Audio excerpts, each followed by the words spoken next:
I'm working on my children learning Spanish since I failed that lesson and learned French instead. So hopefully they'll be much more capable than I at that. Just to give you the logo history, these are the companies that I have worked for in my life right now. As you can see, I have my own business, Cadigan Ventures, but I've worked in fashion, insurance, and mostly high technology companies for the last 20 years or so. Today, as I run my own business, I work with organizations around the world, organizations in Europe, organizations across the United States. I would love to be working with more organizations in Mexico as when the world gets back to us being able to travel and visit. But these are some of the companies that I spend time with coaching and working with and helping them build people strategies. You know, when I was thinking about and talking to Jorge about giving you some background also, I thought it's important to share with you some of the business and world crises that I've lived through in my lifetime. And I know you're thinking, Steve, you look so young. How could you have lived through all those things? I know. It's because the camera makes my gray hair look very dark, which is why I love webinars versus in person. But seriously, I was working during the time of 9/11 at Cisco. I was working during the time of SARS in Asia, and I was running human resources for all of Asia when SARS broke out, which was very challenging. I was working also in Cisco when the dot-com implosion happened, and we had to let about 8,000 people go, and the economy took a big dive. Many of you probably remember the banking crisis of 2008. It's just very clear in the rear view mirror, and also the H1N1 outbreak. Also, interestingly enough, and from a more micro crisis, I was in LinkedIn when we were hacked by someone we thought was in Russia, and they stole millions of our customers' passwords. So I've been through what it's like when your organization is under attack and your investors are going to come after you, and it's a very, very scary thing. So I bring this to you just to sort of give you some context around. Unfortunately, I've had my fair share. Now, nothing has prepared any of us for what we're facing now, but that is part of my crisis in the business front. Also, if I'm honest, I've also had to face a very personal crisis about 6 years ago when my two sons were 6 years old. An elderly man drove his car onto the street while my children were walking and smashed them against a marble wall, and I almost lost two of my kids in an instant. And that was very, very challenging for me, for my family, to go through. So I've had the chance to see a world that I thought was going one way, and all of a sudden I didn't even know if I was going to have a family one day. So that's incredibly hard to go through. So I bring that hopefully to inform how I look at this and how I hope I can help some of you, your organizations, and/or your families. Am I going too fast? Is this an okay pace? Can you give me a thumbs up or like slow it down, Steve? Just want to get a sense. Okay, great. Thanks. All right, here's the agenda where I want to go through. And as you will get a sense as we go through this, I'm a very big person around understanding your circumstances, understanding your environment, and understanding the context. So I'm going to paint for you what I think is a bigger context of what's happening with COVID, and I think we are taking the time to appreciate it, because I want you to be able to take a great awareness to your personal situation, to your company, your own family, and for you to develop your own plan. Because I will tell you for sure, nobody really knows how this is going to play out. Nobody knows how long or how deep this problem is going to be, or when the curve, we're going to bend the curve. So I'm going to give you a lot of time on context and understanding that human nature and how I've seen humans from my own experience behave in a crisis. Then I'm going to try to offer you some practical lessons to give you some ideas around how to adapt and how to lead and how to carry yourself, teams, and your organizations through this. And the good news is for us, we've had about a month now to see examples of some companies that are doing some amazing things, and also some leaders and some organizations and maybe some political leaders who are just disastrous in terms of how they're doing it. So we actually are going to go through a few of those. And then, as I said, we'll have time for questions. So I look forward to that. Okay, here we go. So before COVID, I used to talk a lot about the future of work. And one of the things I often said was this slide, which is welcome to a VUCA world. And I feel like the future arrived 2 months ago. I was actually in Mexico City the first week of March, if you can believe it. It might have been one of the last weeks where the world still hadn't gone upside down. But I really feel like the future just showed up a couple of weeks ago. We've been talking about, oh, things are changing, things are uncertain, it's very complicated. Well, now we are there. The future is here. The crisis is here. We have less visibility to what's in front of us. We know less about what's going on than at any point in history. And that is personally, professionally, and that's a very, very, very scary feeling if you are a human. And we are creatures built to survive. And what makes us feel safe is understanding to be able to predict the future, and to feel safe, we need to understand our surroundings. And we have never been in a place where we're less clear about that. So that, from a big context view, is what we're seeing. And if you're like me, you probably spent a lot of hours at home looking at dozens and dozens of webinars. I mean, I've been like hounding like an animal, eating this new information up whenever I get a chance. But I saw someone give a webinar on what the coronavirus means for everyone, and it was a beautiful comment that he made, and I want to share it with you. So I stole it from him. He said, beware of any professional, beware of any expert or so-called expert that says coronavirus will change anything, like fill in the blank, will change this forever. Because the truth is, nobody knows what's really going to change, what's really going to be different. You have people say, we're all going to work from home forever. And you have people saying, no, we're going to wash our hands in 2 minutes a month from now, and everyone's going to, we're social creatures, and we're going to be working together again.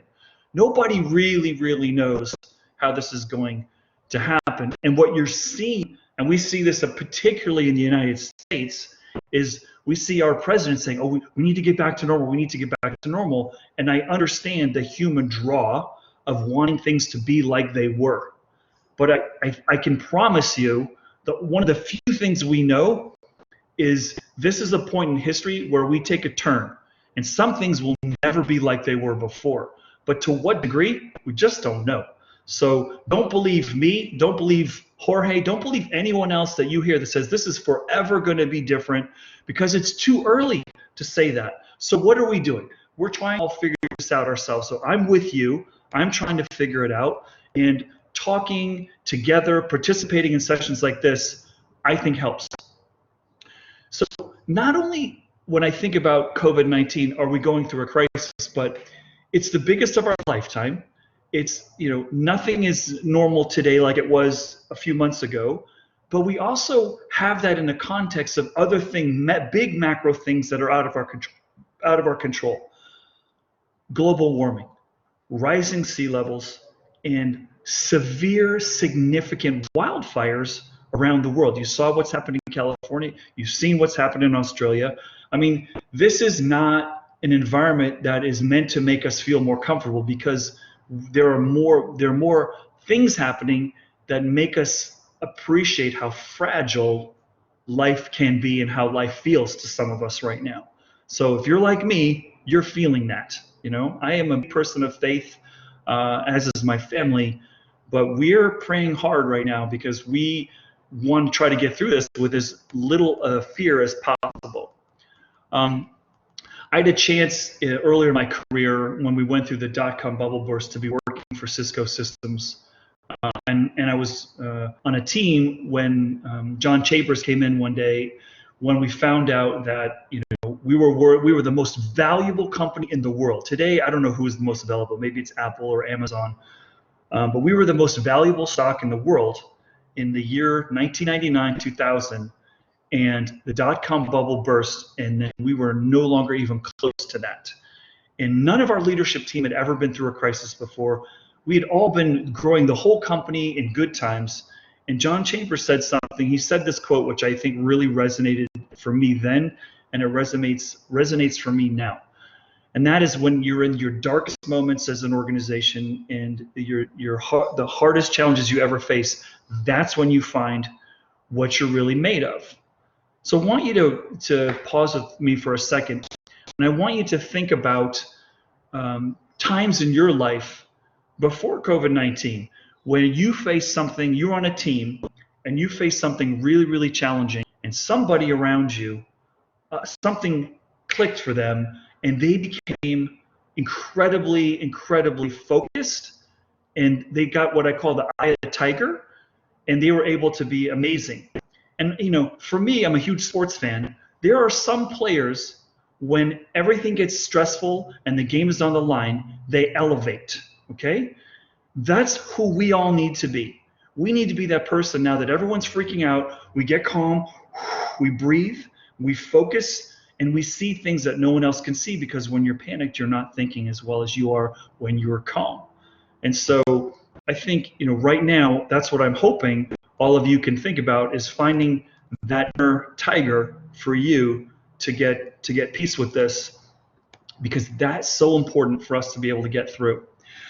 And so I'm here to tell you that I don't want to talk about anxiety and depression and fear and being scared. I want to reframe our thinking around this and say, what I want you to think about is that we're not trying to get back to normal. We're trying to get back to a better normal. That I encourage all of us and all of you to play offense, not defense. If we look at this and say, how do we not get hurt?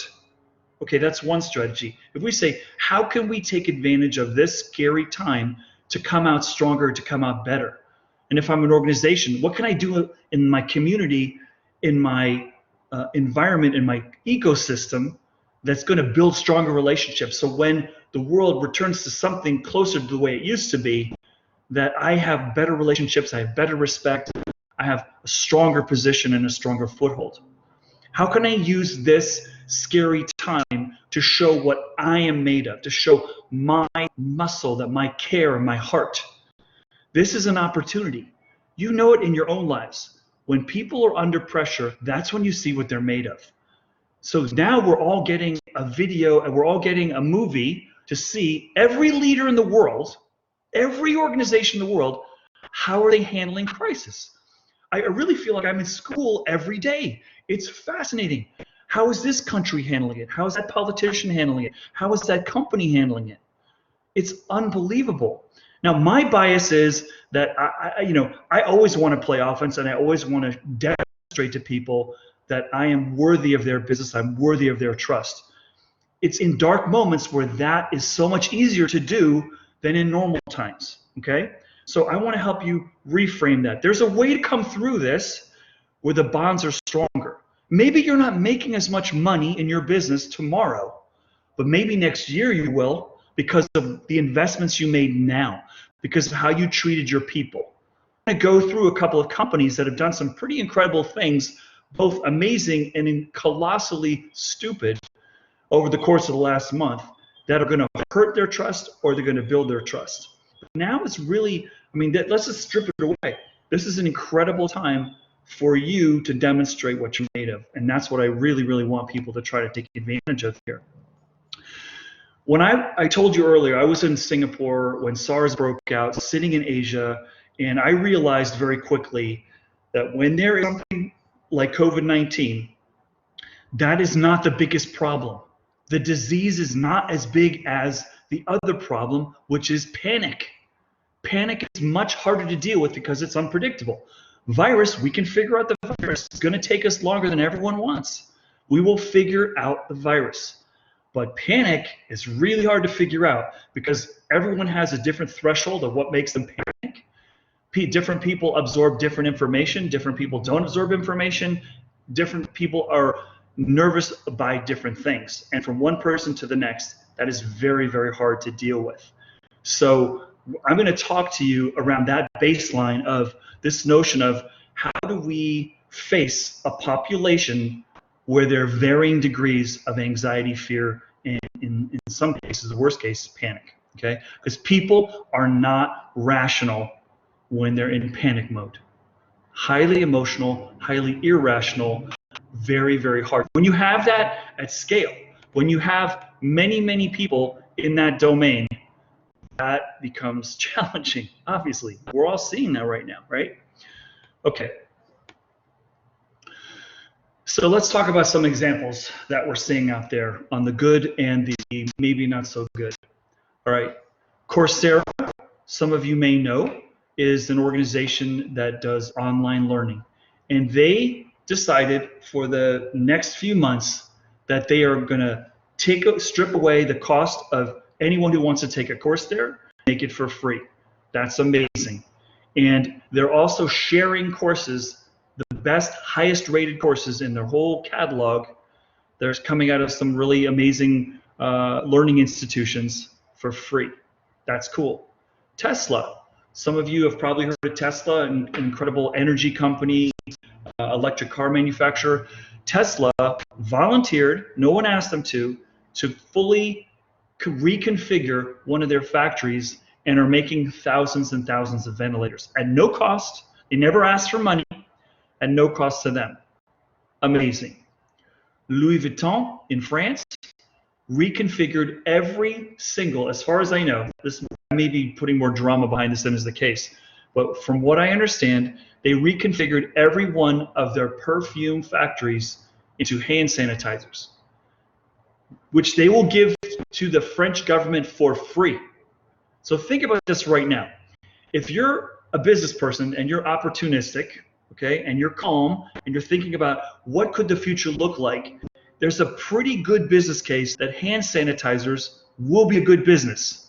And if you have the Louis Vuitton fragrance patent with a hand sanitizer, and everyone's putting that thing on all the time now, that may be a good gesture that opens up the desire for people to maybe pay a premium for your hand sanitizers because it has a Louis Vuitton fragrance. I don't know if that's what they have in mind. I'm a very cynical person by nature, but maybe that is something that good gesture is going to enter them in a whole new market. They were never in hand sanitizers before. That was like, we don't get into this hand sanitizer business. That's for the lower companies. Now it's life essential. It's necessary. And that's where you want to be if you're an organization today. I want to be needed, I want to be valuable, and I want to be there. They configure their whole business plan to do that. Amazing. Now, they have the means and obviously they have the resources to be able to do that. For how long? I don't know. Zara. If you look at Zara, here's another company that does two things incredibly well. They make affordable fashion and they have incredible distribution.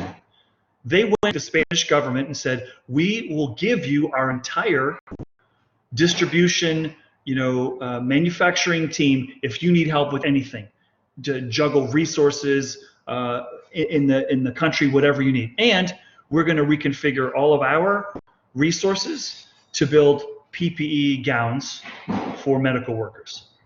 That's incredible. Like, wow. Marriott Corporation, here's another one. When it became clear that the viability of hotels was at risk, before any other hotel chain came out, the CEO didn't send an email to his organization.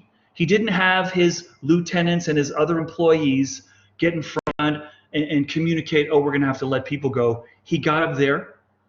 He was authentic. He was real. You can find it if you search Marriott CEO talking about COVID-19 reaction, talking about what they were going to do to try to open up their hotels and communities for care providers who are getting kicked out, nurses and doctors are getting kicked out of their apartments. Unbelievable leadership. And then on the other hand, we have a company, Bird, which has been some company I've watched very carefully over the last 2 years because they're essential in terms of a brand new market. And these are the street scooters. You have them all over big cities in Mexico too, whether it's Bird or Lime or some of the many other companies that are out there. Bird is a scooter company headquartered in Santa Monica, California, just up the freeway here. Well, no one can use scooters now. No one's going to touch a scooter with their hands in this time of concern about virus spreading. So what Bird did was they decided that they're going to need to make a staff reduction. They invited about 400 staff members onto a Zoom call. They blinded the Zoom call so no one could see anybody. And usually every week or every other week, they would have a company Zoom call where the CEO would get in front of everyone and tell them, this is happening, this is what you can expect this week, this is the good news, this is the bad news.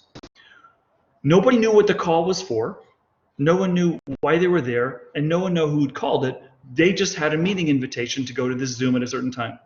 They all went there. Some of them got in late, and what they heard, they believe, was a recorded message by somebody. They don't know who it was. They couldn't tell who the voice was, and it was robotic. It was cold, and the recording said, if you're on this call, you've lost your job. Ouch. So that's not the way you want to go through this. That's not the way you build trust. That's not the way you get people to want to go work for you when we get through this crisis. And there's example after example of other companies that are doing amazing things and companies that are doing not amazing things. Back to what I said earlier. In periods of crisis, you have an enormous opportunity to build trust, or conversely, you have a high opportunity to make a mistake that no one will ever forgive you for. And one of the most read posts that I ever had in the last year or so was about Bird, that I posted out there about how horrible their execution of their staff reduction was. Okay, so now that I get off my high horse. Ernst & Young, global consulting company, some of you may be familiar with. They put out an article recently. Everyone's putting out articles about the future of work, but I like this quote that they said: do you want to define the new normal, or you just want to watch it unfold? Again, do you want to play offense, or do you want to play defense? There's a really great article, if you go to ey.com, on this that made me think differently. Okay, so with all this, crazy reality that we work in, what should be the first place? Like, this is, now we're getting to like practical advice for you. Okay, so what should we do, Steve? Like, what do you recommend? Well, I recommend you focus on what we know and what we can control, right? Like that's what we should do. There's a lot of stuff we don't know, but there are some things that we do know. We know that human nature in a crisis abhors a vacuum. What that means is the lack of information. To me, a human being, I assume the worst. If you're not telling me something, you must have bad news that you don't want to share with me. So what that means for us is, if we know that there is another incredible lack of information that's going out there, or fear of visibility, we have to go out of our way to provide more information. We've got to go out of our way to over communicate. If you were meeting with your team once a month, you should be meeting with them twice a month now. If you're meeting with your employees every other week, you should meet with your employee every week. If you're having a company meeting once a quarter, maybe you should have that once a month. Like, everything needs to go faster. We need to be supplying more information, and you may be saying, well, we don't have information to give. Well, meet about that. Meet about the fact that we don't have information to know about what is happening with this customer or what's happening with that supplier. But here's what we think we'll know. And here's what we're doing to get that information, so people know and can see you're frustrated too, or you're challenged too. And that's really important. Here's another thing that we know about human nature. You probably have heard the term Maslow's hierarchy of needs. You can't talk strategy to someone today if their mother has got COVID-19. You can't talk strategy today if someone's child has a flu and they're not sure they have the coronavirus. You can't talk strategy to somebody because they've got kids running around the house and they're not doing their homework and everything's going crazy. People, we need to check in with our teams and our people in a very personal way that for many of us may not be normal, may not be comfortable. But you can't start, hey, let's just talk about the numbers for this week. You can't just jump in and start talking business now. It doesn't work. It makes it look like you don't know what you're doing. You lose credibility. We have to appreciate and recognize we need more personal check-ins, and we need to make the space for that in all our communications with our people right now. We can't, solve all the uncertainty at once, but we can try to show that we're here to build trust, and we're working hard to understand as much as we can, working hard to save our business, working hard to be strategic and thoughtful as much as we can, and that's what you can share. You can't share all the achievements. Don't wait for some good news. Don't wait for that. This is a big mistake I think a lot of people make in a crisis. Let's wait for some good news and then we'll share. Let's wait until we know something is going to happen. And so That's something that I think is really important to think about, as we're going through that. Okay, so we got an example, a question that came in. Can you give an example of leadership in a small or a medium company? Listen, yes, I can. If you are in a small or medium company, you are in the best possible environment to be going through this crisis, I believe, from the standpoint of more people know each other. You have a closer bond, hopefully. So hopefully is one where people are communicating on a fairly regular basis, and you're not a huge behemoth company that's overly complicated and overly stressed out. Some of the ones that I've seen in Silicon Valley, some of the smaller organizations will have they'll get together even outside, and they'll keep their distance, but they'll have live check-ins and find out what's going on. Some of these other organizations will get, I've seen, and you can see it if you go on the LinkedIn feed or you go to some of the other feeds out there, that people are having bring your child to the video conference day, bring your pet to the video conference day, take us on a tour of your house day. And so these are things, I think, demonstrating that we recognize we need a more personal connection right now than just talking business, because people are not ready to give themselves to that. Maybe some people are like, you know what, I don't want to think about all the COVID, I just want to do work, and the less I think about that, the less stressed out I'm going to be. I know some people like that. Okay, well, everyone's coming at this from a different place, but communication is absolutely essential here. I put out a cheeky post on LinkedIn the other day about work-life balance. I basically said the debate's over and the merger is now complete. We are all working from home. Those people, this is, like I said, it's an introvert's dream come true that everyone's working from home right now. But here's the thing that's interesting. Some companies, there's always people that want to have more people working from home. They want to have the more flexibility. I personally been working from home for 7 years. I don't care. I'm happy to go work somewhere else. I like being in a community. I like being surrounded by energy. I like being near the people that I'm engaging with. But I also see merits of working on my own. But the challenge is anyone who is ever skeptical of work-life balance is living it right now. And the CEO who was maybe like, we can't do work from home, this is not right. I need to see people working to know that they're really working. And now they're home and their spouse is saying, get out of the kitchen. This is my kitchen. You got to have your video conference somewhere else. I'm like, what? And they're realizing it's not just simple. It's harder to manage, and it takes a different deal. And anyway, I don't want to get too in the work-life balance thing, because there's millions of people talking about that right now, and you could find better experts. So let's talk about other things that we know about our team and our organization. We know that we need to build trust and confidence right now. So the question I have for you is, do you have the structure right now to build the trust and to optimize the flow of communication? Are you set up for that right now, or do you need to adjust the structure?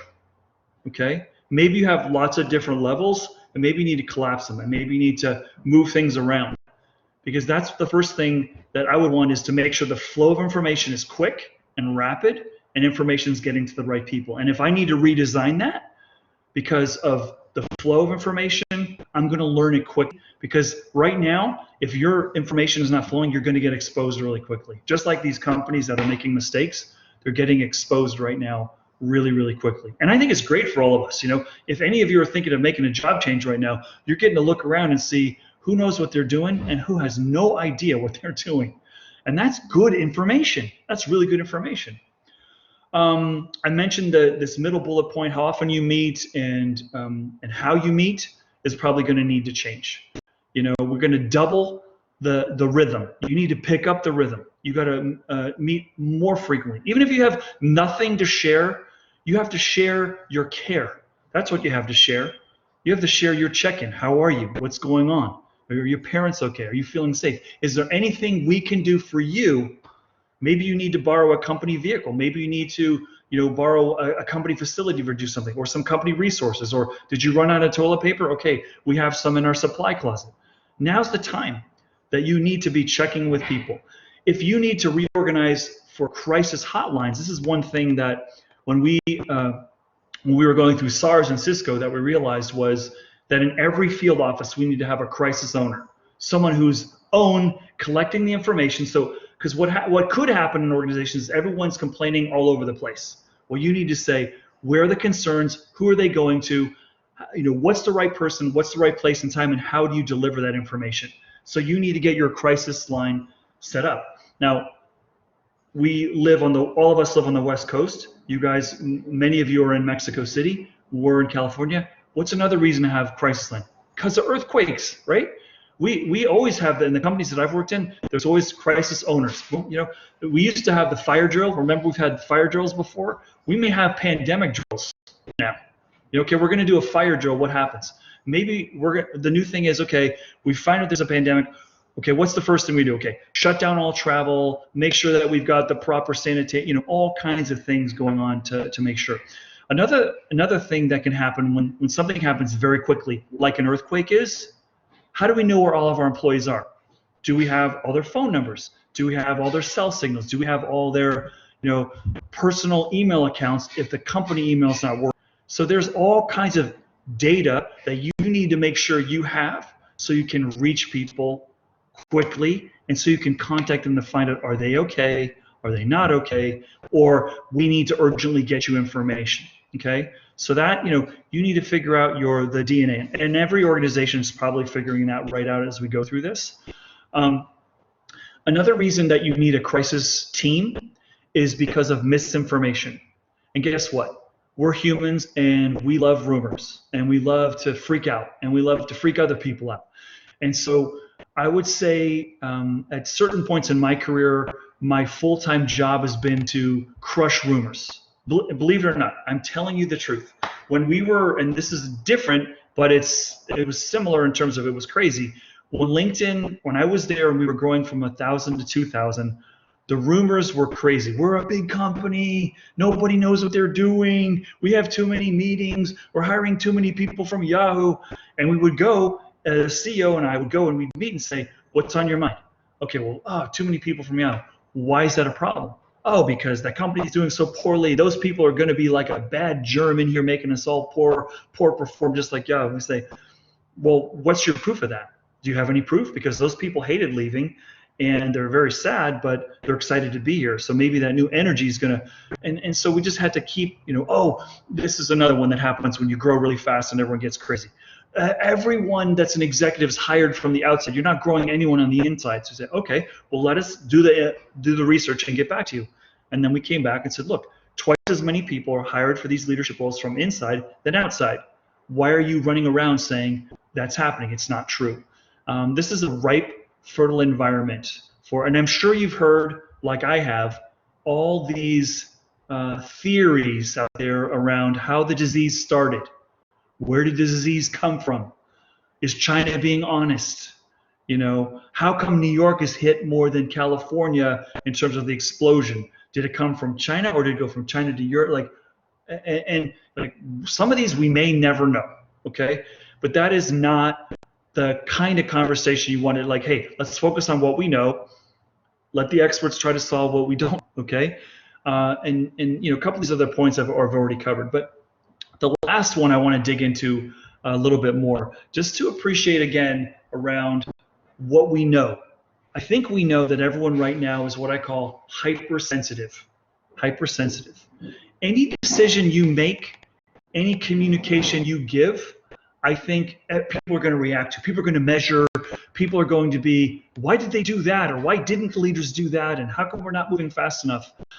So, again, the antidote in a hypersensitive domain in your organization is to be authentic, to be very visible and present. I mean, be very visible and make yourself, even if it's like I have virtual office hours every day. If you have an issue, text me. I'll make sure you get on my calendar somehow. Checking in with people, letting them know that we're in this together, that it is not easy. And then the other thing I think is a really interesting, talk about opportunities in a crisis. So the last time I was in Mexico City, one of the big topics that came up in a discussion we had one night with a big group was generational differences in the workforce. It started with, those millennial young people, they're not loyal. And then when you take a look at the crisis today, a lot of the younger generation that, let's say, under the age of 30, has never been through a crisis. Maybe they were just entering during the banking crisis, right, in 2008, but they probably have never been through a crisis. Well, guess who has been through a crisis? Old people, people who've seen SARS, H1N1, 9/11, people who've seen some of the devastation, some of the horrible earthquakes that some of you have been through yourselves. Those people may be good mentors for the younger people to be able to feel like they're adding value and helping them through it. The other thing that I would really encourage you to think about is if you have any people who've had active military duty. I hired someone once who was an American soldier, former airborne ranger, had dropped from a parachute into Afghanistan, and he's also fluent in Mandarin. And he, in the craziest, like most complicated business situations, was the calmest person I've ever seen. We're all freaking out. Oh my gosh, we're going to not make our deadline, and these people are going to quit, or we're going to go to jail because we didn't do this. He was just calm because he's seen, you know, really scary stuff in the military. So if you have people in your universe that have experienced that, that can be really calming, you know. And so look around of your resources. Those people can help you, and it will help them feeling like they're valuable using their experience to help your team and your organization. Okay, another slide here on getting practical as we go through something like this. We talked about it on the last slide a little bit. Crisis teams, okay? Establishing new communication norms, okay? Apply system thinking to this. Here's what the natural tendency is in a crisis. When you say, okay, let's just take a metaphor of there is a fire, okay? There's a fire in a industrial building that houses toxic chemicals. We need to put the fire out, okay? So if you apply situational thinking, okay, to that, I need to put the fire out, I need to put water on the fire, and then it's going to go out.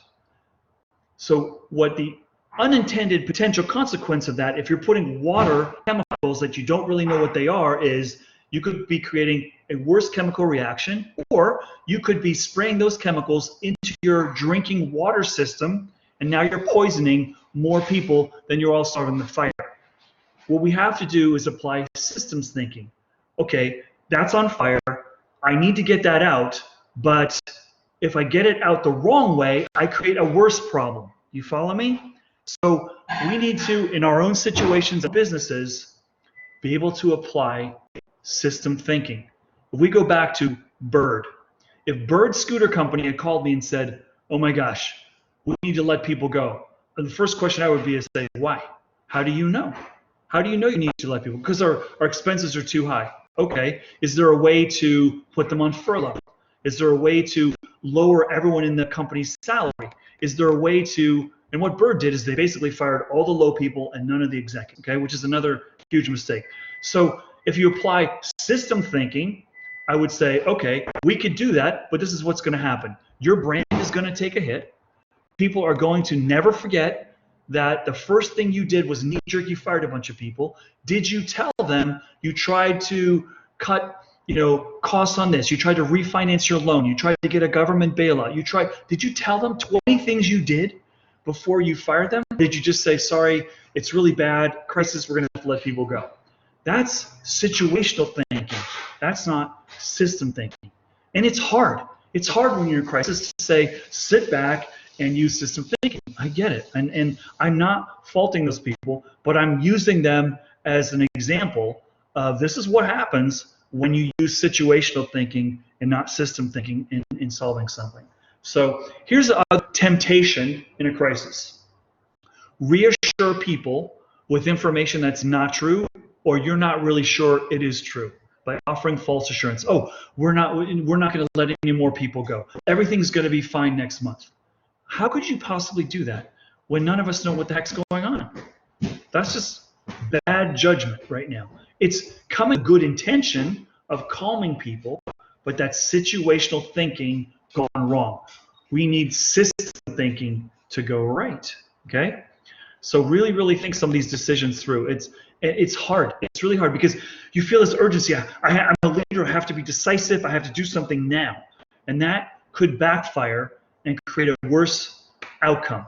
Let me give you one in a non-crisis situation that I see a lot of times. People say, oh, a lot of people leaving the company. Well, we should do an employee survey. Okay, so the company does an employee survey.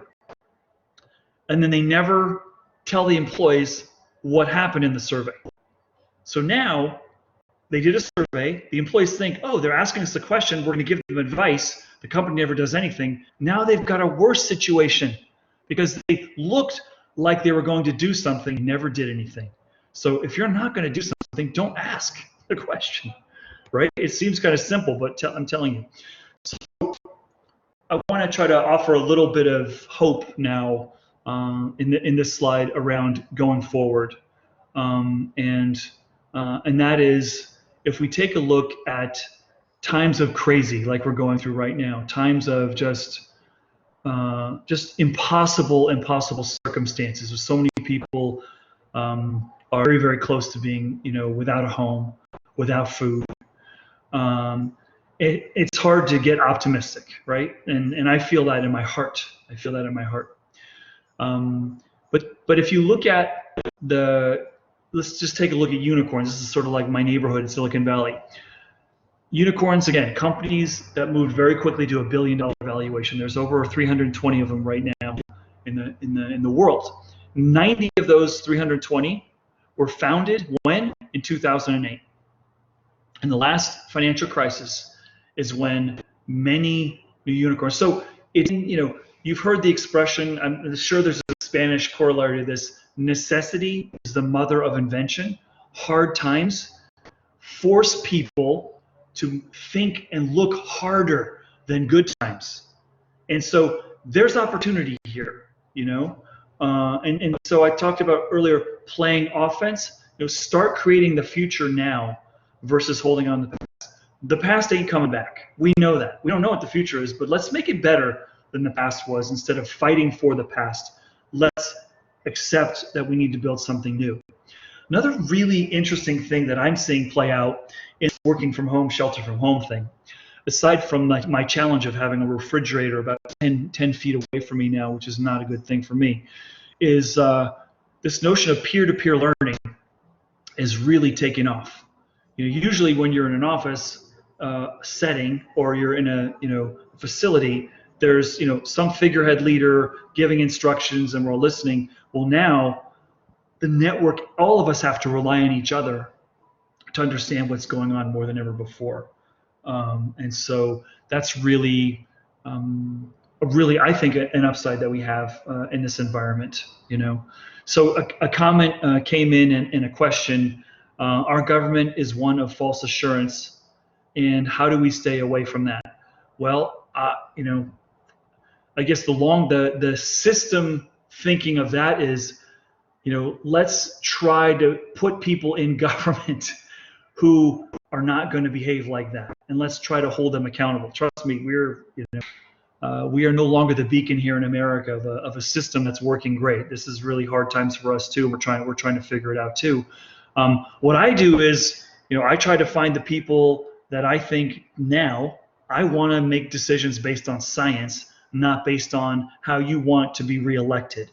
And we have to hold on to that, and we have to make our politicians accountable to that. And it's not going to happen tomorrow. I'm not a dreamer, but that may be something that this whole reset of coronavirus, maybe there's again some silver linings in all of this, that the liars will be exposed. The people who are making stuff up are going to be exposed. I hope that's going to be one of the outcomes here. I really, really do. Okay, a few more slides here, and then we can open it up. Okay. Again, those of you that know me know that my passion and my affection for the notion of culture knows no limits. I could talk about this all day. The truth is, your culture is going to have to change. I don't care what your company culture is, how great it is, how weak it is. We know right now it's going to have to adjust. How often you communicate, how you communicate, what you talk about, how you build rapport. It's going to need to change. And maybe now when we talked about this earlier, maybe now you need to expand your thinking as an organization, not just focus on your business, but repurpose your entire business and try to help other people. Try to use the resources that you have, like a Zara, and say, we have a supply chain team that is unparalleled in the industry. We want them helping government. Go. We have manufacturing facilities who want to help you. Like, this is not the time. Like, if we don't help each other, we all have less, right? And so I believe in my heart, the companies that are going to step up and do that are going to be doing it. I think, you're going to have to start every meeting with what's going on at home. How's the family? You can't just get right into, what are the numbers? What are the metrics? It's not going to work anymore. So the culture, they're going to have to change, and I think you have the opportunity here.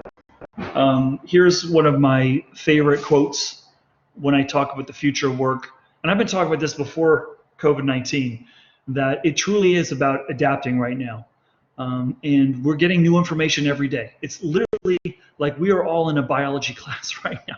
We are all in a class of leadership. We're all in a class of trying to see, how to get through this. I'm learning so much and reading so much, and not just about the virus, but about lots of other things. But this is one of the truths, I think, and I pulled it from Nacho Del Pineda, who's one of the founders of ISDI in Spain. And truly, this is all about being adaptable.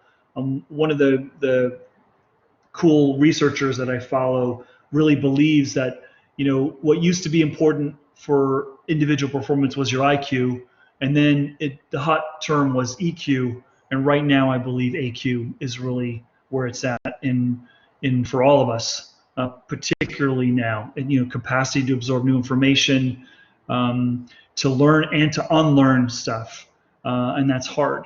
And it's particularly hard to do right now when we are just getting, we're not sure what the truth is right now. We're not sure. So, for example, in the U.S., we have about 1% of our population has been tested, we believe, for COVID-19. So, are those legitimate tests? What is? Are they real tests? Are the government authorities sponsoring that? Oh, I'm sorry. Someone asked me what is EQ. So IQ is your intellectual quotient. Yeah, thank you. Someone already answered. EQ is your emotional quotient. Sort of like how much you can understand someone's, how empathetic you are, how you can manage your emotions in a context of a team and an organization. If that makes sense. Cool. Thanks for asking, Miguel. All right. So let's go to next slide. Jorge, you recognize this slide? I stole it from you. All right, so here we are. This was, I don't know, 2 months ago. And then here we are, like 2 months ago, everything's looking good. And then here we are now. I don't know about you, but like I have got a really cool face mask. But it's really hard to understand, to sort of look someone in the eyes now and all you see is the eye. It's really disarming, and really having to adjust to this new reality of we're in this new moment of human connection in a very bizarre way. But I sort of want to get to the end here and really try to inspire you that this is your leadership moment. This is a chance, unlike any moment in our lives, where we get to see what leaders are made of, what you're made of, what your family's made of, what you're capable of, how resilient you are.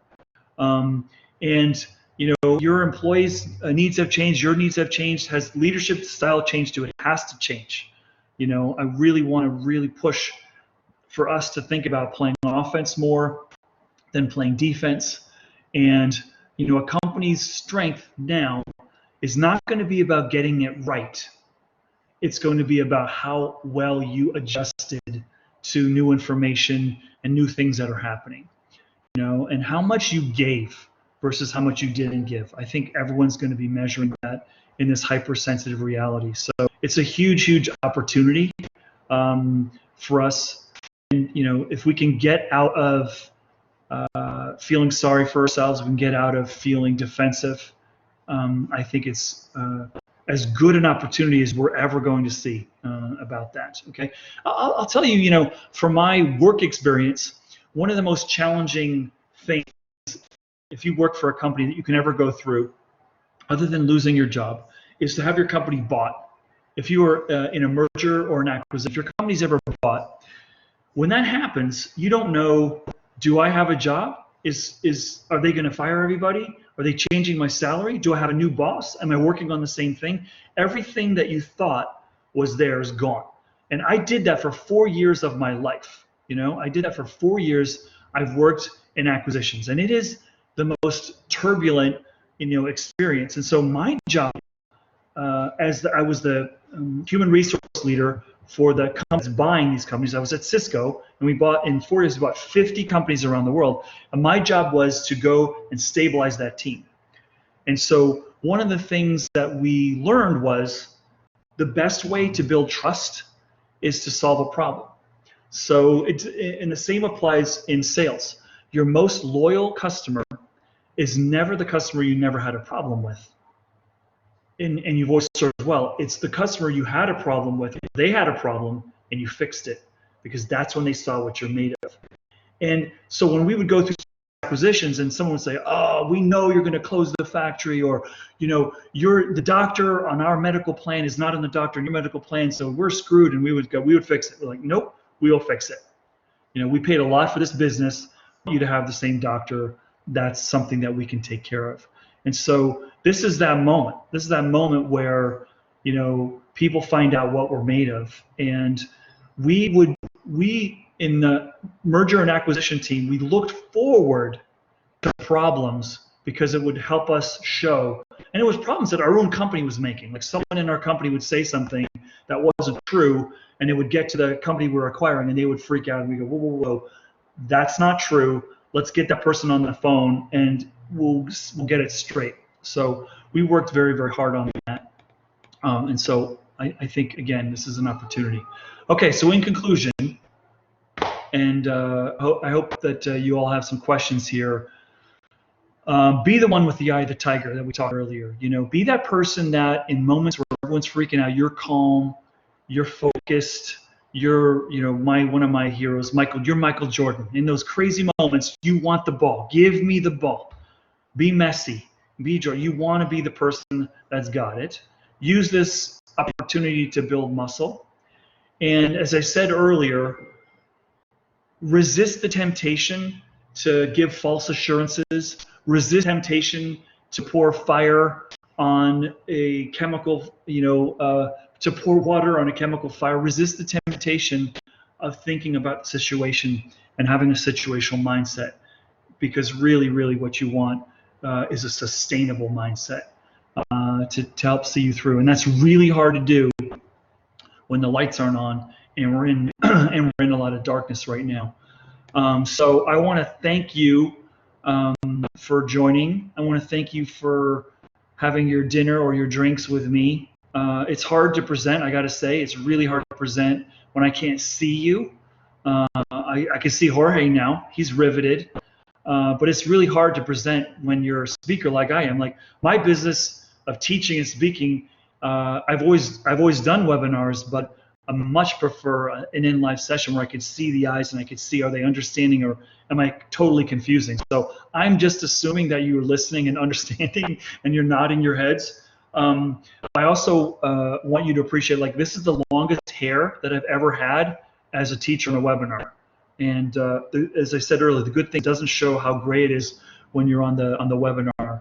But so let me throw it out there, and I've got Jorge to help me, and Elena, if you want to put your questions in Spanish, whatever. But I really I thank you for investing time with your evening to be here. And if you have any questions, go ahead and fire it away. I've got the box open.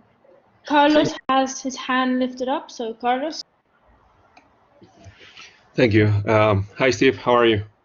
Can Good, you hear me Carlos. well? Hi. Yeah, hear you great. So I work for an integrator in the telecommunications industry. In fact, we are a partner of Cisco, and we follow their movements very closely. So we finished our fiscal year a couple of weeks ago, and we just had our kickoff meeting for the new fiscal year, right? And I heard about this VUCA concept that you mentioned on your first slide, and I tried to incorporate that message into my presentation of my account plans for this coming year. And of course, the idea was to try to how to say it, to send a message to the leadership team about being aware of how the situation, this COVID-19 situation, could influence our business, right? But at the end, I mean, I'm just a simple account manager trying to do my best selling my solutions to the customers. The VUCA, how it is implemented and how it is incorporated into our strategy, that depends of the top executive team. So my question is regarding your last slide where you said become Sure. the eye of the tiger. Yeah. I mean, you have like the mindset, you know that what needs to be done. You try to have this position of not getting scared about the situation. But at the end, the influence that you can have in your team is not that much because of your leadership, right? That I mean, they don't put that much in how to say importance on what you say. So my question is how to handle those situations where you are trying to do your best, but at the end there is someone there will always be someone on top of you doing different things, and the leaders are the ones who lead or know the way for the team to start doing things. Okay, great question, Carlos. I think this is a reality that not all of us sit in an organization with enlightened leaders who are doing it the right way. And to be fair, people deserve the right to be afraid right now. Like, and some leaders are, and they're afraid to say anything that might be wrong, especially if they're of the mold of, I need to be right all the time. So a couple of ideas, Carlos, and anyone else who's in a similar position to think about. First is go back tomorrow and say, hey, Jorge and Steve gave this really interesting seminar. I think it would be really good for the company to hear it. You could offer that. That's number one. Number two, you have to be careful to not be frustrated by things out of control. So you can try to influence. You can, like, if I have a leader that I want to influence and I'm not effective influencing, I try to find out who does influence that person and can I influence that person to influence that person. So if you're your direct leader, they may not be listening. Who do they listen to, and how might I be able to do that? Or maybe you make suggestions. Would it help you if I had a task force to tackle something like this, something like that, right? I think from the space that you said, integrator, that you're in, I think that's a good space that's relatively immune, but it's also highly budget sensitive. So I think everyone knows that they're going to need, in a post-COVID reality, people are going to need better tech because they're exposed now with people working from home and they see they need a better infrastructure and so forth. So I think you're going to hopefully see some upside from when people feel comfortable spending, right? But we've got everything happening right now that's out of control, like currency devaluation for the peso, people lack of visibility of the future, borders are basically shut down, and so it is going to be, I think, maybe a few more weeks, and it clearly could get worse before it gets better. But you're asking about influence and about how you can try to get the attention, and just keep trying. I mean, there's a great book, How to Win Friends and Influence Others, and that I've read probably 3 times in my life, and now it's a chance where you want to try to reassure your leaders, but also to candidly and professionally suggest, hey, maybe there's some other things that we could do, and offer to volunteer for those if you could. But thanks for the question, Carlos. That may not be the perfect answer, but you have to try, and also respect their own fears too, right? They may be afraid, Who else do we have, Elena? Any other questions or hands raised? How to Win Friends and Influence Others is the book, Miguel. It's a bestseller. You can't miss it.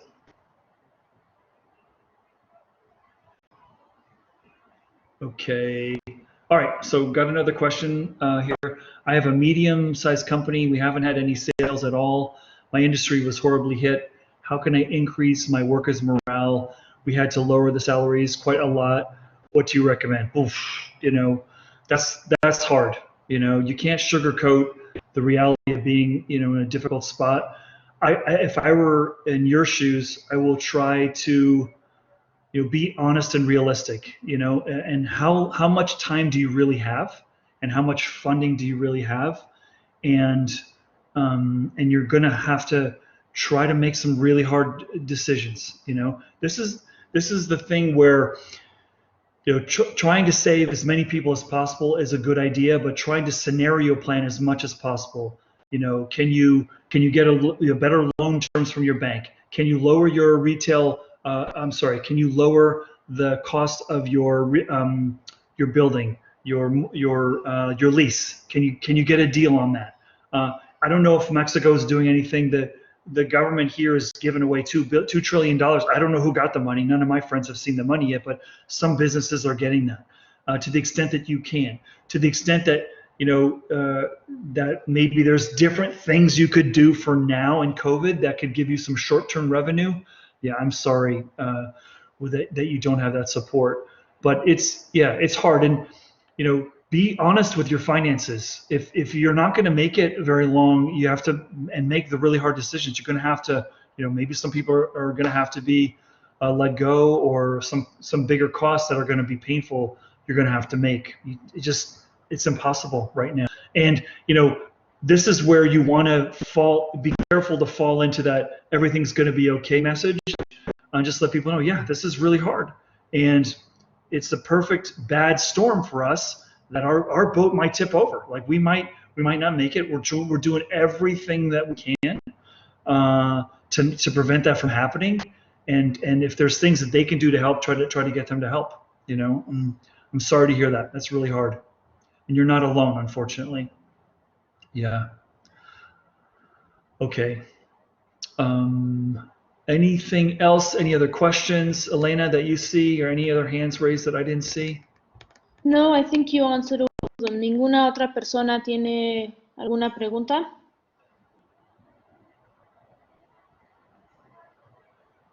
It seems like there are no more questions then. Okay. Steve, thank you very much. Again, very insightful and very well received. Your passion and your knowledge. Always a pleasure to listen to you, Steve. My pleasure, Jorge. Thank you so much. And again, I love the ISDI community, and thank you for tuning in and giving us your time. And you please connect with me on LinkedIn if you haven't done that. And I hope to meet you in person my next visit, which hopefully is going to be sooner than later. We hope that too. We hope that too, Steve. Thank you very much. And switching back to Spanish, muchas gracias a todos por haber asistido. Como les comenté, hoy terminamos este Learning Track de Leadership Essentials, pero no va a ser el último. Por favor, manténganse pendientes de su correo, porque vamos a tener muchos más programas. Nuevamente a todos, muchas gracias. Espero que todos estén seguros. Y bueno, adelante. Muchas gracias y buenas noches. Buenas noches. Gracias a todos, and thank you very much, Steve. Gracias.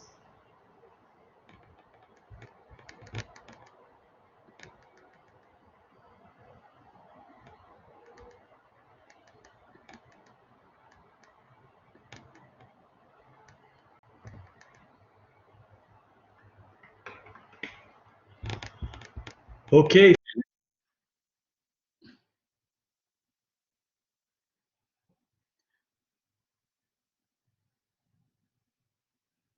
Elena, si gustas ya detener la grabación.